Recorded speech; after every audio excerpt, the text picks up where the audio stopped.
tropical racing, exploring on and off-road, and a year-round driving festival. You already know what I'm talking about, not Forza Horizon 5. But the latest The Crew title, Motorfest. Aside from some very obvious comparisons, this game has a bunch of unique things to offer. Some may even surprise you as much as me. But is that enough to give Motorfest a completely new spin? Or are we just better off with what's already out there? Let's answer that right now.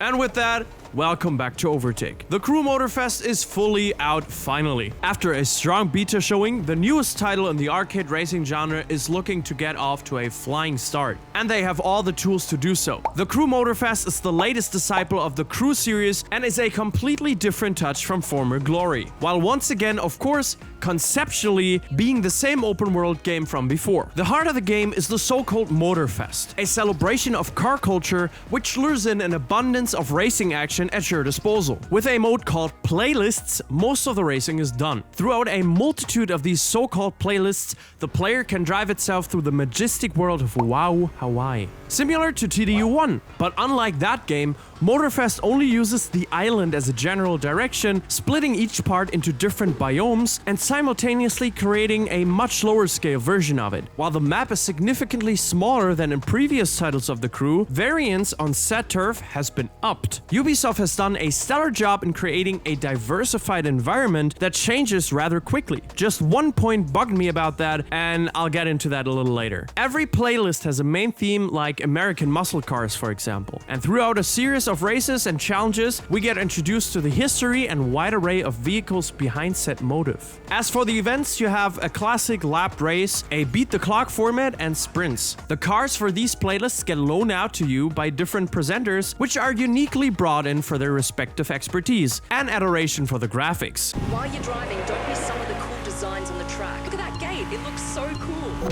We're filming all of this and wow, that view, isn't it awesome? Check out the sun bouncing off that car, doesn't it just give the feels? If we don't have your adoration yet, you better give this video a thumbs up, this channel a sub, and this bell a tap so you're always in the loop whenever reviews like these drop. But back to the Crew Motorfest. While the concept of playlists is cool and the variety is awesome, I would have liked to get a bit more of a connection with the car I drive in the open world. You see, there are over 600 vehicles ready to be purchased in the shop. Some of them unlock new playlists like this Porsche Taycan here. But after you're done with the purchase, you don't really do anything with it afterwards. You can adjust your car and add some valuable parts to it, of course, but then you start a playlist and it is basically like it never mattered. A place where it does matter, however, is in online play. Similar to other The Crew parts, Motorfest's gameplay is deeply rooted in online play. Events such as the Grand Race or a Battle Royale mode can be found and driven in the activities menu where all the courts combine. And while it is definitely a wild experience for everyone involved,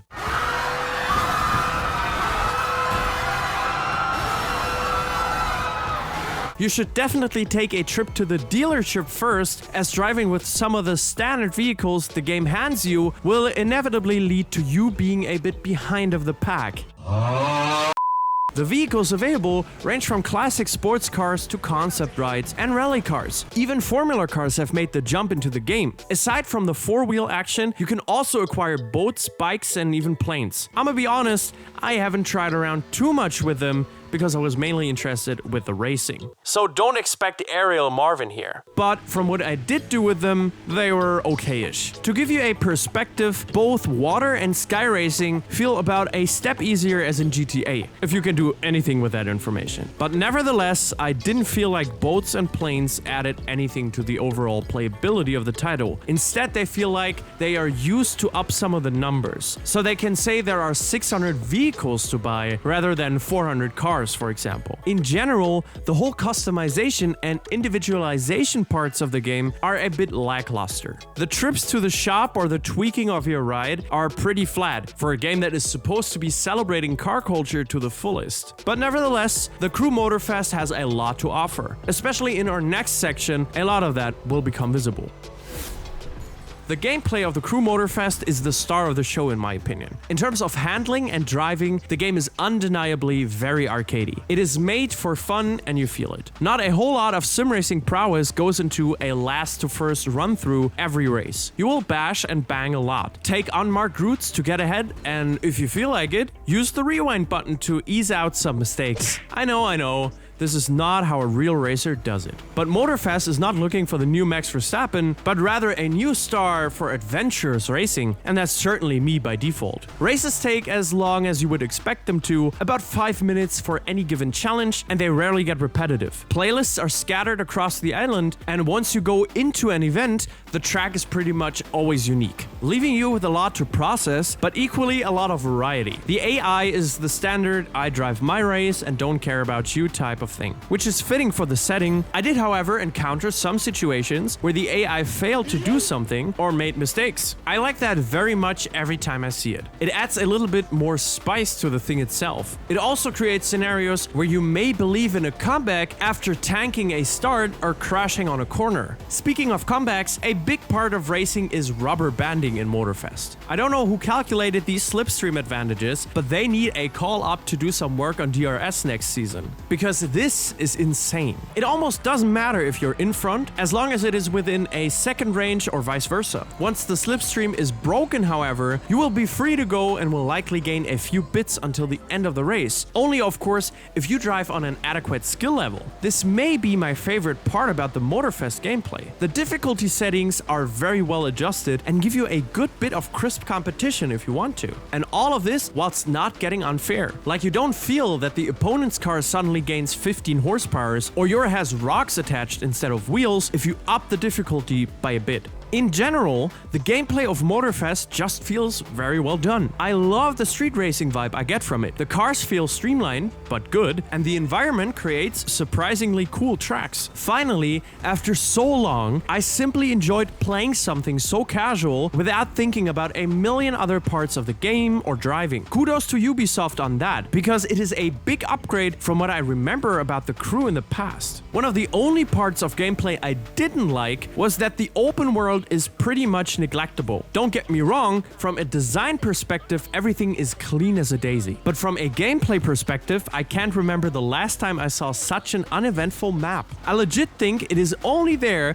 to lead you from point A to B. There are the typical mini-games from the genre, like speed traps and photo points across the island, but that's it. Nothing tells you, go out and explore. Certainly not these small care packages that include a Happy Meal and a new spring. PSA to all game devs. You don't need an open world in every title if you don't fill it with purpose. If you want to see a whole video on that, go ahead and tell us in the comments below. I would really like to get some things off my chest in that regard. Having said that, I really want to emphasize that 90% of the gameplay of the Crew was enjoyable and recommendable, just like other aspects of this title. Motorfest has some very obvious strengths and weaknesses, but where it gets me over the line is in the small parts. Graphically and sound-wise, the game is top-notch. I still remember the first release trailer where everything looked as if it was emulated from GameCube. A gigantic difference to now. Engine sounds, engaging with the environment, or simply racing also creates a very nice audio atmosphere. Plus points are there for the cool soundtrack, even in creator mode. Both to the eye and ear, Motorfest is a treat. And to say that in modern times, when every new title is almost supposed to look amazing, is worth a note. What I also really enjoyed was the short history lessons you get while simply playing the game. It is also a point I cherish about GT7, but Motorfest does it in such a more playful way, giving you the key data either via your virtual assistant or the presenter of the playlist you currently drive. Especially since some of the more individual car moments struggle in this game, this is a really good way to put the car culture back into the center. In addition to all of this, Motorfest just presents a very well-rounded and polished title. Some of the existing flaws are made up for by the fact that racing is fun and there's a lot to do outside the open world. But is it that much different from Forza Horizon 5? No, not entirely. nobody is reinventing the wheel when it comes to arcade racing nowadays, and therefore it is completely normal to have very similar modes and racing scenarios across games. But add in that the setting of Motorfest, the premise of Motorfest, and even some of the storylines from Motorfest are very congruent to FH5, and you suddenly start to wonder. Nevertheless, in comparison, and I can't quite make out why, I enjoyed the Crew Motorfest way more in our playtest on PC. If you're looking to put some time into it with a wheel, then there's also the opportunity for that. But be aware, some of the wheels don't work unfortunately, like the Moza R12 of Champion Joe. So be sure to check if your stuff works before making the purchase. Motorfest is out now for PlayStation 4 and 5, Xbox One, Series X and S, and of course playable on PC via Ubisoft Connect and Amazon Luna. And with Motorfest having so many similarities to the Forza franchise, maybe my colleague Champion Joe can get you up to speed with the hottest news on their newest racing title. Thank you so much for watching, and until next time, cheerio!